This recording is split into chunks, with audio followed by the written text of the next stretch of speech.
ആവശ്യമില്ലെന്ന് കരുതി വലിച്ചെറിയുന്ന മാലിന്യങ്ങൾ കൊണ്ട് ഉപയോഗപ്രദമായ ഉൽപ്പന്നങ്ങൾ നിർമ്മിക്കുന്ന ഒരു ഹരിതകർമ്മ സേനാംഗത്തെ പരിചയപ്പെടാം.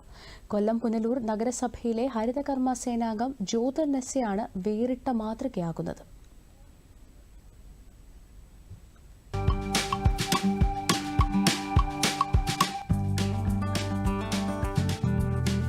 തിരുവനന്തപുരം കനകക്കുന്നിൽ നടക്കുന്ന വൃത്തി 2025 കോൺക്ലേവിൽ വേറിട്ട കാഴ്ചയും മാതൃകയുമാവുകയാണ് കൊല്ലം പുനലൂർ നഗരസഭയിലെ ഹരിതകർമ്മ സേനാംഗമായ ജ്യോതിർനിസ.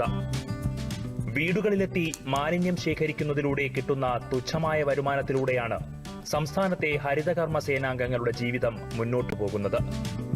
എന്നാൽ ശേഖരിക്കുന്ന മാലിന്യത്തിനെ മൂല്യവർദ്ധിത ഉൽപ്പന്നമാക്കി മാറ്റി അധിക വരുമാനം നേടുകയാണ് ജ്യോതിർനിസ.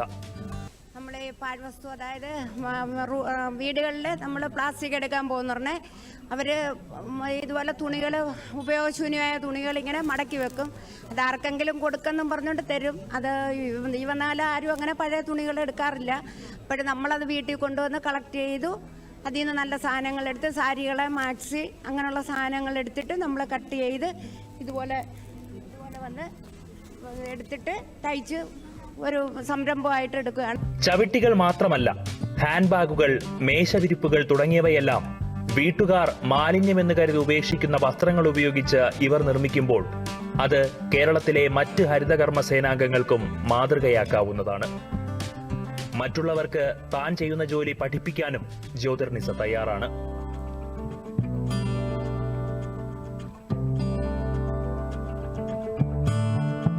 മാലിന്യം സംസ്കരിച്ച് കളയാൻ വേണ്ടി മാത്രമുള്ളതല്ല, അതിനെ പുനരുപയോഗിച്ച് മൂല്യവർദ്ധിത ഉൽപ്പന്നങ്ങളാക്കി മാറ്റി അധിക വരുമാനം നേടുകയാണ് പുനലൂർ നഗരസഭയിലെ ഈ ഹരിതകർമ്മ സേനാംഗങ്ങൾ. തിരുവനന്തപുരം കനകക്കുന്നിലെ വൃത്തി കോൺക്ലേവിൽ നിന്നും ക്യാമറാമാൻ ജയകുമാറിനൊപ്പം VS അനന്തു, ദൂരദർശൻ ന്യൂസ്.